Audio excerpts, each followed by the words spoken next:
Channel friends, आज का video होने वाला है काफ़ी ज़्यादा हेल्पफुल। जैसे कि आप लोग कैप्शन से ही समझ के होंगे कि आज का वीडियो होने वाला है कि अगर आपको अपने क्रेडिट कार्ड की लिमिट बढ़ानी है तो उसके क्या क्या तरीके हैं। तो फ्रेंड्स, यहाँ पर बहुत सारे तरीके हैं। सबसे पहले तो वो तरीका मैं आप लोगों को बताता हूँ जो मोस्ट कॉमनली लोग जो हैं नहीं जानते, राइट। तो वो मोस्टली जो लोग हैं नहीं जानते, वो आप लोगों को बता देता हूँ। सबसे पहले मान लीजिए फ्रेंड्स, आपके पास, हम एक एग्जांपल से समझते हैं, आपके पास मान लो एक HDFC बैंक का क्रेडिट कार्ड है या कोई भी बैंक का है, ठीक है। उस पर भी आप अप्लाई कर सकते हैं और उसकी जो है लेट सपोज 50,000 आपको लिमिट मिली हुई है और आप जो है चाहते हैं कि इसकी लिमिट बढ़ जाए। तो क्या क्या तरीके हैं उसमें से पहला तरीका जो मैं आप लोगों को बता रहा हूँ वो ज़्यादातर लोग नहीं जानते हैं, तो मैं सबसे पहले उसको बताता हूँ। तो उसके लिए आप एक चीज़ कर सकते हैं फ्रेंड्स, आपके पास अगर उसी बैंक का खाता है, सेविंग्स अकाउंट है, तो ठीक है। अगर नहीं है तो आपको खुलवाइए। खुलवाने के बाद में दोनों, जिनके पास है या फिर जिन्होंने नया खुलवाया है, क्या करना है, आपको ब्रांच विजिट करना है। आप लोगों को बोलना है कि मेरे को जो है अपने एग्जिस्टिंग क्रेडिट कार्ड की लिमिट बढ़वानी है थ्रू FD। अब फ्रेंड्स, होता क्या है कि अगर आप लोग FD कराते हैं तो आपको एक पर्टिकुलर परसेंटेज की, मोस्ट कॉमनली 80 to 95% के बीच में जो है जितने की FD अमाउंट है, मान लीजिए आप 1 लाख रुपए की FD कराते हैं तो आपको 85 to 95,000 जो है, 80 to 95,000 जो है लिमिट क्रेडिट कार्ड की बढ़ा दी जाती है। इसमें जो है लिमिट एनहांसमेंट फॉर्म जो है बैंक आपसे फिल कराता है, आपके पुराने कार्ड की जो है कार्ड नंबर की डिटेल्स जो हैं वो ली जाती हैं और आपकी FD जो है वो करवाने के बाद में एक FD लियन फॉर्म होता है। तो FD को गिरवी मतलब इन शॉर्ट रख दिया जाता है, मतलब वो FD जो है उसका इंटरेस्ट भी आपको मिलेगा, सब मिलेगा, बट इन शॉर्ट जो है वो उस आपको क्रेडिट कार्ड की लिमिट जो है बढ़ी हुई मिल रही है अगेंस्ट FD। तो मान लीजिए आपकी 50,000 की लिमिट थी और आप जो है 1,25,000 की FD करा लेते हैं और आप 1,25,000 की FD के अगेंस्ट में क्रेडिट लिमिट बढ़वाना चाहते हैं। तो अगर हम मान लेते हैं HDFC बैंक 80% जो है FD की अमाउंट की लिमिट दे देता है क्रेडिट कार्ड पे, तो 1,25,000 का 80% हो गया 1 लाख। तो आपकी 50,000 पहले थी। अगर आप ये प्रोसेस फॉलो करते हैं और जो है FD करवा के क्रेडिट कार्ड एनहांसमेंट फॉर्म जो है, लिमिट एनहांसमेंट फॉर्म जो है वो साइन करा लेते हैं, FD लेन फॉर्म साइन करा लेते हैं, तो आपकी अब जो लिमिट दे दी जाएगी वो होगी 1.5 लाख की,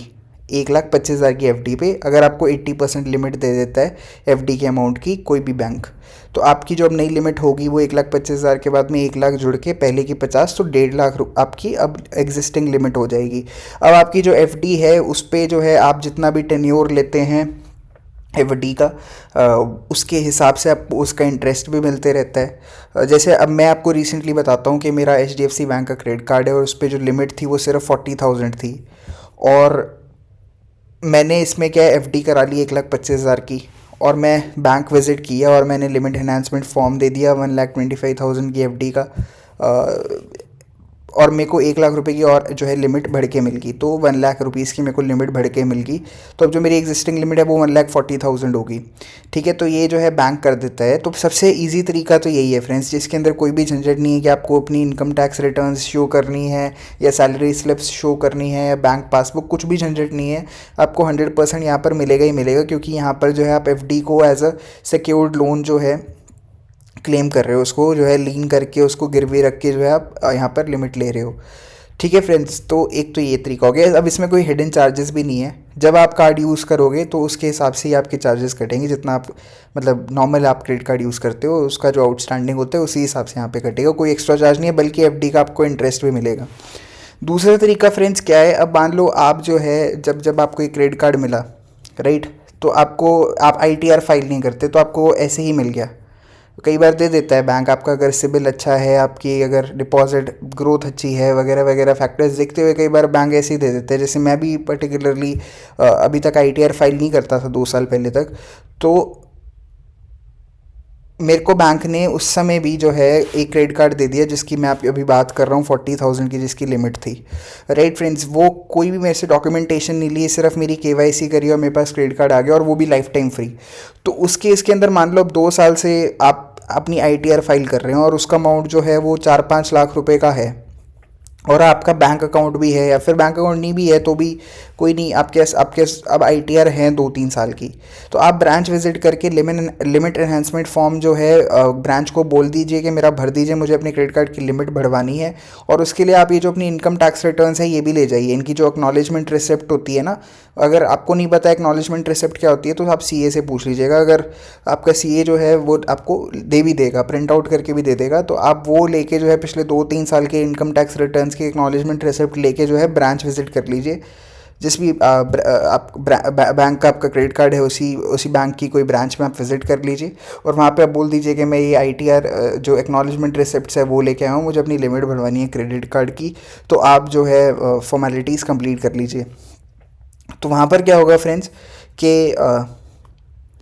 आपसे वो फॉर्म साइन करवा लिया जाएगा, ITRs ले ली जाएंगी, ये सब जो है बैक एंड पे जाएगा, और फिर 7-8 दिन के बाद आपके पास रेजोल्यूशन आ जाएगा कि हाँ आप एलिजिबल है लिमिट इंक्रीज़ के लिए। आपके पास फ़ोन करके पूछा जाएगा, आपसे अप्रूवल लिया जाएगा कि हम बढ़ा दें, तो फिर वहाँ पे आप येस कर दीजिएगा और आपकी लिमिट बढ़ा दी जाएगी। दूसरा तरीका ये है। तीसरा तरीका फ्रेंड्स ये है कि मान लीजिए आपको क्रेडिट कार्ड अभी तक मिला ही नहीं है और आप चाहते हैं कि मिल जाए,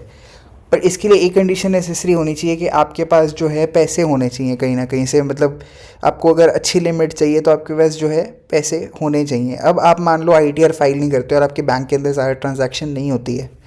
तो आप जो है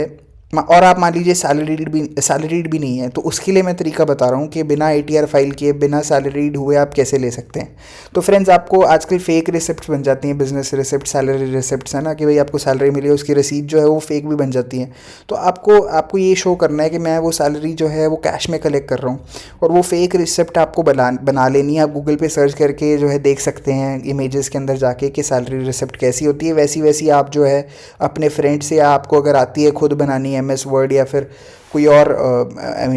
इमेज प्लेटफॉर्म से, तो आप वो जो है डिज़ाइन कर लीजिए सैलरी स्लिप, और उसमें पिछले 12-15 महीने की जो है ना सैलरी स्लिप्स आप लोग को बनानी है, और उस तारीख को जब आपको सैलरी मिलती है तो उसी के आसपास जो है आपको उतना ही अमाउंट जाके बैंक अकाउंट के अंदर डिपॉजिट करा देना है।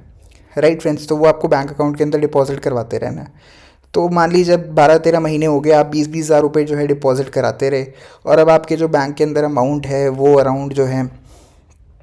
3-3.5 लाख रुपए हो चुका है, 4 लाख रुपए हो चुका है। तो आपको बैंक विज़िट करना है, ब्रांच विज़िट करना है, जिस भी बैंक का आप क्रेडिट कार्ड चाहते हैं उसकी कोई ब्रांच में विज़िट करना है, और आपको बोलना है कि मेरी ये जो सैलरी रिसिप्ट्स हैं ये रही, और मुझे इनके बेसिस पे क्रेडिट कार्ड चाहिए। तो वो उसके बाद अप्लाई कर देंगे आपका क्रेडिट कार्ड की एप्लीकेशन, और आपसे सैलरी रिसिप्ट्स के बेसिस पे बिना ITR के जो है आपका क्रेडिट कार्ड जो है मोस्ट प्रॉब्ली बन जाएगा। बस आपको ये ध्यान रखना है कि आप जो है रेगुलरली डलवाते रहें, हर महीने डलवाते रहें, और 12-15 महीने कम से कम जो है डलवाएं, और उसके बाद आप विज़िट करें,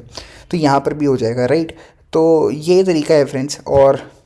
मान लीजिए आपके पास पुराना कोई बैंक अकाउंट है और उसके बेसिस पे आप चाहते हैं, तो आप ये भी कर सकते हैं कि 7-8 महीने बाद ही जो है वो रेगुलरली डिपॉजिट करवा के सैलरी जो आप फेक डाल रहे हैं, पर आपके पास पैसे होने चाहिए, शर्त ये है, और आप जो हैं 7-8 महीने से ही डाल रहे हैं, बट वो अकाउंट बहुत पुराने से और उस पर काफ़ी ट्रांजैक्शंस भी हो चुके हैं, तो आप 7-8 महीने बाद भी जा सकते हैं। वरना आप अगर नया अकाउंट खुलवा रहे हैं किसी बैंक के अंदर, ठीक है, जिसका आपको क्रेडिट कार्ड चाहिए, तो उसके अंदर 12-15 महीने तक आप सैलरी डालिए, फेक रिसिप्ट्स जो हैं बन जाती हैं, रसीद बन जाती हैं, बस वो रसीद जो हैं जाके आप बैंक ऑफिशियल को दे दीजिए, और आपका क्रेडिट कार्ड जो है यहाँ पर भी अच्छा खासा अप्रूव हो जाएगा। On a round about basis में बता देता हूँ कि अगर आप लोगों का मतलब 20,000-25,000 की सैलरी है ना, तो 50,000-60,000 की लिमिट आपको मिल जाएगी ऑन बेसिस ऑफ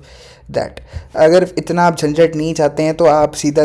1 लाख रुपए उसी जिस भी बैंक का क्रेडिट कार्ड चाहिए वहाँ डिपॉजिट कराइए, तो 80,000 रुपये का या 90,000 रुपये का आपको जो है क्रेडिट लिमिट के साथ में क्रेडिट कार्ड मिल जाएगा। ठीक है, उसकी नॉमिनल सी साल की 500 रुपये फ़ीस होगी, वो भी उसको भी वेव ऑफ करने के चांस होते हैं, तो आप ये भी अब एक ऑप्शन जो है ट्राई कर सकते हैं। तो उम्मीद करता हूँ फ्रेंड्स आपको ये वीडियो हेल्पफुल लगा। अगर हेल्पफुल लगा तो आपको लगता है कि आपके किसी और फ्रेंड को ये हेल्पफुल हो सकता है, तो उसको भी शेयर कीजिए। एंड ऐसी ही हेल्पफुल वीडियोज़ के लिए don't forget to subscribe to this channel and also press the bell icon, ताकि आपको जो है सबसे पहले हमारे वीडियोज़